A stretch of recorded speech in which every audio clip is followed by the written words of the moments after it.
Hello, welcome back to my channel. My channel is full of professional tools for online teachers, and today is one of my newest and favorites. Better keep watching to find out what's making a splash in the online teaching community.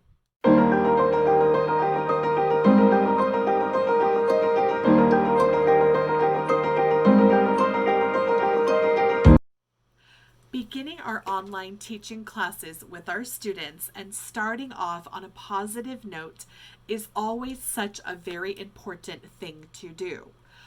When we start class and we open up with a very warm and happy greeting and welcome to our students, it really sets the tone for the whole entire class when we teach online.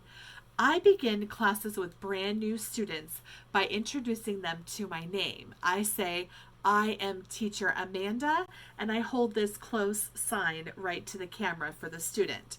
Then I ask them, what is your name? And they will say their name. Depending upon the age of the student, and usually every time, I always ask, how are you? I will use TPR to prompt the student to help them. For very beginning learners, they don't always recognize and realize that how are you is not how old are you or some other question. So to help, I quickly pop my TPR up for my student. Here's my how are you. How are you? That little TPR with my body shows my student I'm asking them how they are feeling.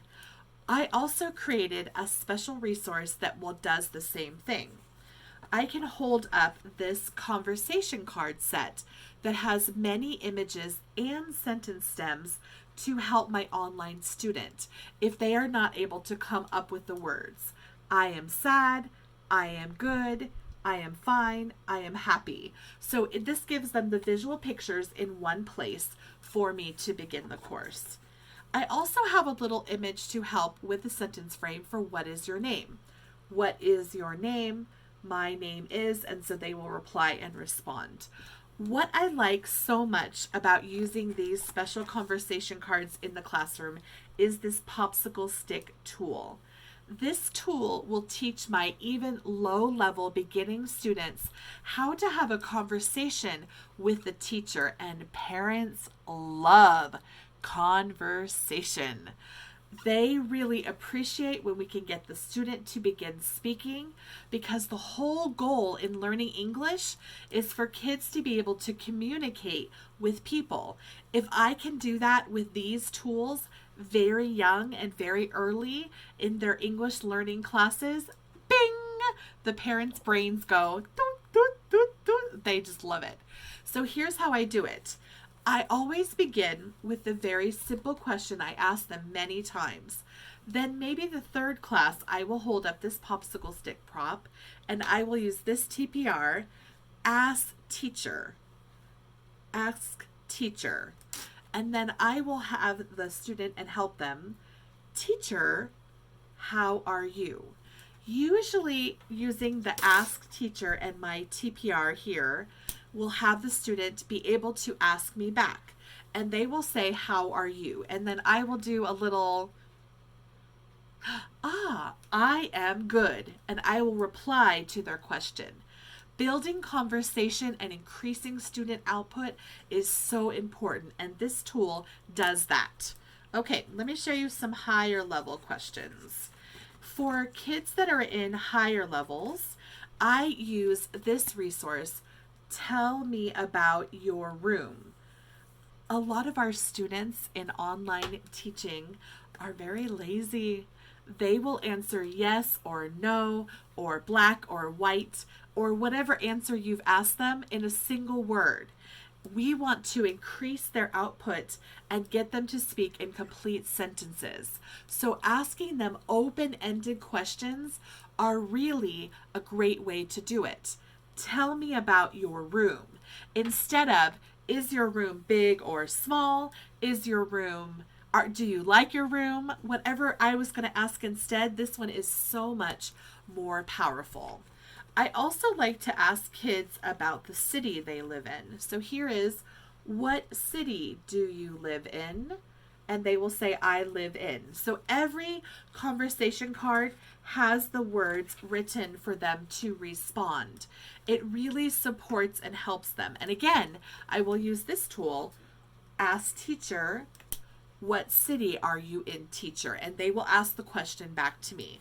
Okay, last thing I want to tell you about teaching conversation is teaching the past tense.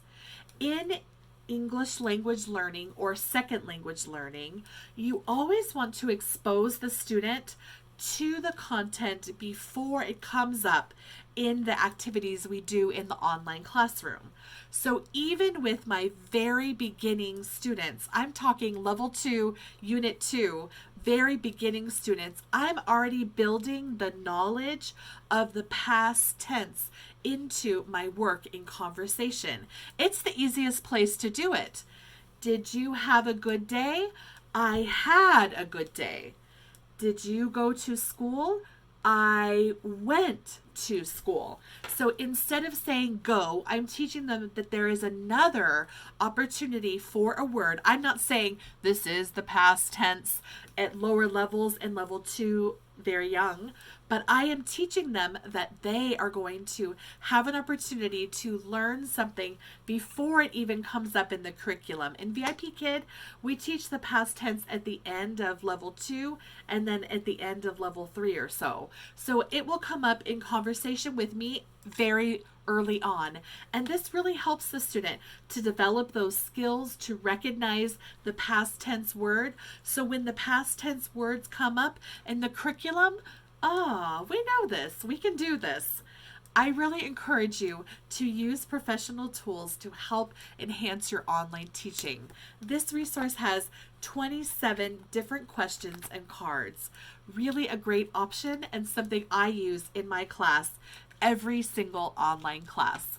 I wish you happy teaching and thanks for watching.